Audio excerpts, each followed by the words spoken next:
చేసుకోలేదు, చేసుకోవడం నా ఉద్దేశం కాదు. కాకపోతే జేపీ గారు మొసలి కన్నీరు గారుస్తున్నాడు. ఈరోజు బ్లాక్ డే అని మాట్లాడుతున్నాడు. మరి తెలంగాణలో 1000 మంది విద్యార్థులు అమరులైంది కదా, ఆ రోజు బ్లాక్ డే కనబడలేదా? ఆ రోజు తెలంగాణపై వివక్ష కనబడలేదా?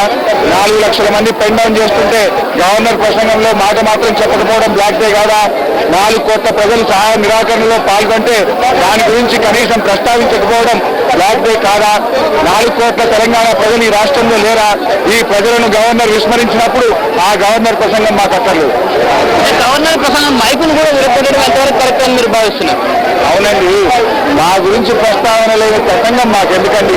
ఆ ప్రసంగాన్ని ఆపాలని తెలంగాణ గవర్నర్, వ్యతిరేక గవర్నర్ వెళ్ళిపోవాలని డిమాండ్ చేసినాం.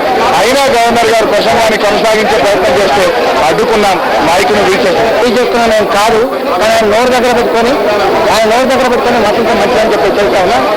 ఒక్కనాడు కూడా తెలంగాణ ప్రజల అన్యాయం గురించి మాట్లాడిన వ్యక్తి, ఒక్కనాడు కూడా తెలంగాణ బిడ్డలు చనిపోతున్నప్పుడు కనీసం ఆత్మహత్య చేసుకోవడం చెప్పిన వ్యక్తి ఇవాళ ఈ నీతి చిత్రాలు వల్లిస్తే ప్రజలు సహించరు, గుణపాఠం చెప్తారు, నోరు దగ్గర పెట్టుకోమని